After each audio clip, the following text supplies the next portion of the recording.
कि जिस प्रकार से जो केंद्र की सरकार है, हरियाणा जो सरकार है, जिस तरीके से मजदूरों पे, किसानों पे एक जबरन कानून थोपने की जो कोशिश की जा रही है, उनके खिलाफ किसान और मजदूर पूरे हरियाणा का, पूरे देश का इकट्ठा हो चुका है। और किसान आंदोलन में हमने कश्मीर से लेकर कन्याकुमारी तक के निर्माण के मजदूरों ने इसमें हिस्सेदारी की है। ना सिर्फ हिस्सेदारी की है, बल्कि सरकार को ये भी कहा कि अगर ये जो कृषि कानून है ये अगर ख़त्म नहीं किए गए तो मजदूर भी भारी पैमाने में पूरे देश का मजदूर इकट्ठा होकर आंदोलन में शरीक होगा। 24 तारीख को प्रदेश के तमाम जो निर्माण के मजदूर हैं वो भी सड़कों पे उतरेंगे और आंगनवाड़ी के समर्थन में ये देश की और प्रदेश की सरकार को ये चेतावनी देते हुए कि जो इनकी मांग है वो जायज़ मांग है, इनको पूरा किया जाए। साथियों, आप देख रहे हो जन क्रांति न्यूज़। फिलहाल हम पहुंचे हुए हैं जींद के हाउसिंग बोर्ड में। यहाँ पर भवन निर्माण कामगार यूनियन हरियाणा संबंधी CITU के राज्य के प्रधान कॉमरेड देशराज पहुंचे हैं।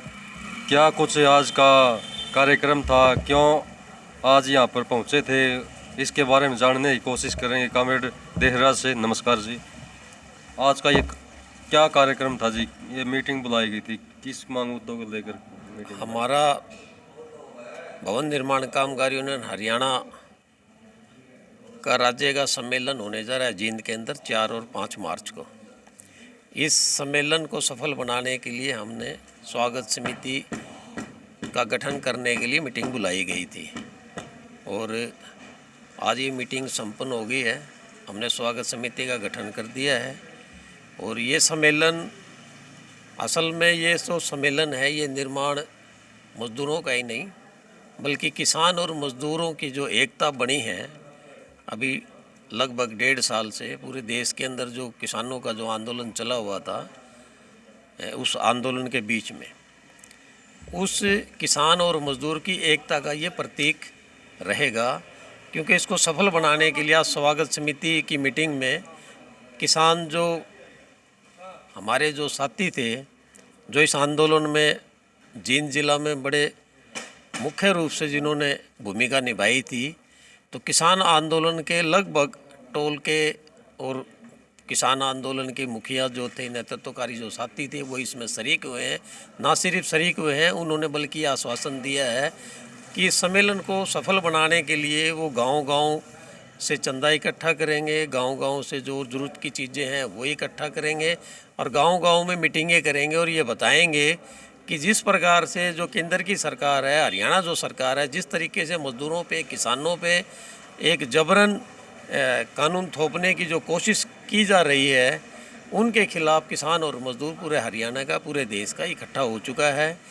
और आने वाले समय में ये किसान और मजदूरों की एकता और भारी पैमाने पे दिखाई देगी। इस तरीके से जैसे अब मजदूरों का सम्मेलन हो रहा है, फिर किसानों का सम्मेलन होगा, उसमें मजदूर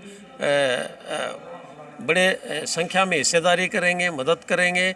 और किसान आंदोलन में हमने कश्मीर से लेकर कन्याकुमारी तक के निर्माण के मजदूरों ने इसमें हिस्सेदारी की है। ना सिर्फ हिस्सेदारी की है, बल्कि सरकार को ये भी कहा कि अगर ये जो कृषि कानून है ये अगर ख़त्म नहीं किए गए तो मजदूर भी भारी पैमाने में पूरे देश का मजदूर इकट्ठा होकर आंदोलन में शरीक होगा।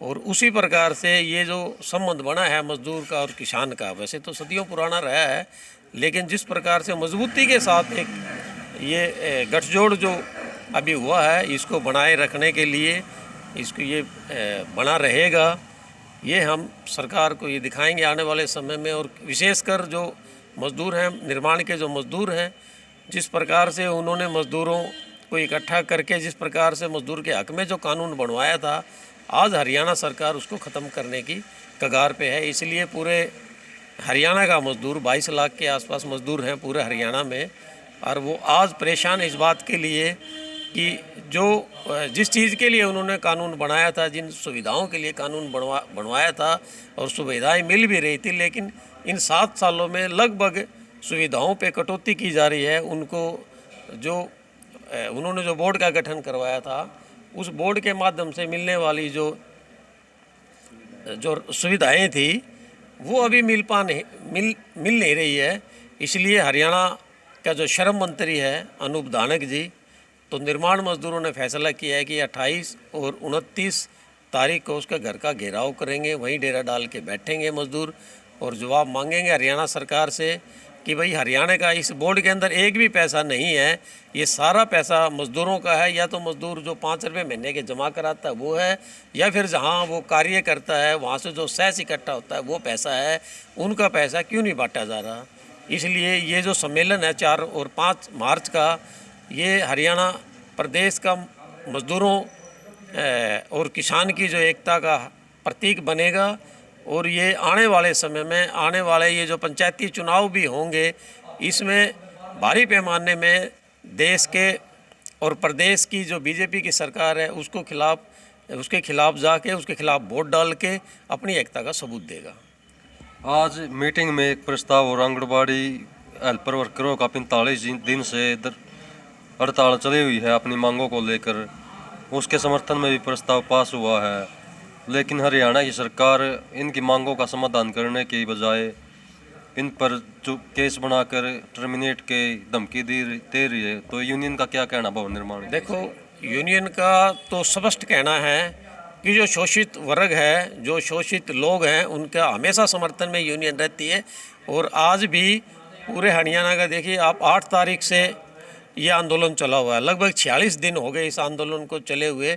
और खुद यूनियन ने फैसला लिया है कि 24 तारीख को प्रदेश के तमाम जो निर्माण के मजदूर हैं वो भी सड़कों पे उतरेंगे और आंगनवाड़ी के समर्थन में ये देश की और प्रदेश की सरकार को ये चेतावनी देते हुए कि जो इनकी मांग है वो जायज़ मांग है, इनको पूरा किया जाए। क्योंकि अभी 3 साल पहले, लगभग 3 साढ़े 3 साल पहले देश के प्रधानमंत्री ने मन की बात में ये कहा था कि जो हेल्पर है उसको 1500 रुपये और जो सहायक हैं इनकी, हेल्पर है जो इनकी, उनको 750 रुपये महीने के ये बढ़ाए जाएंगे।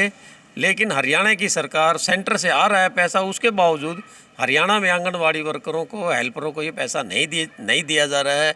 ये नाजायज़ है। और इसके साथ साथ हरियाणा सरकार उनकी जो मांग है उसको मानने की बजाय दमनकारी नीतियों के तहत इनके खिलाफ झूठे मुकदमे दायर कर रही है और इसको दबाने की कोशिश की जा रही है आंदोलन को, और बदनाम करने की कोशिश की जा रही है आंदोलन को। ये भवन निर्माण का मजदूर जो है हरियाणा में ये कतई सहन नहीं करेगा। इनके खिलाफ कंधे से कंधा मिला के आंगनवाड़ी बहनों के साथ इस आंदोलन को सफल बनाने के लिए पूरा प्रयास करेगा। तो ये थे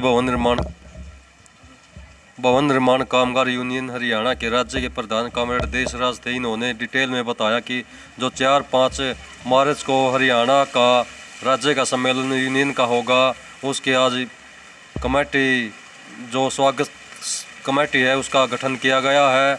और इस स्वागत कमेटी का चेयरमैन जो अशोक बत्रा, जो एडवोकेट है जींद बार में, उनको इसका चेयरमैन बनाया गया है। इसके साथ साथ जो आंगनवाड़ी वर्कर हेल्परों की 45 दिन से हड़ताल चली हुई है उसका भी समर्थन प्रस्ताव पास करके इसमें किया गया है। और आने वाली 24 तारीख को प्रदेश भर के निर्माण के मजदूर इनके समर्थन में धरने प्रदर्शन। वीडियो को ज़्यादा से ज़्यादा लाइक करें, शेयर करें और हमारे YouTube चैनल जन क्रांति जींद को सब्सक्राइब करें।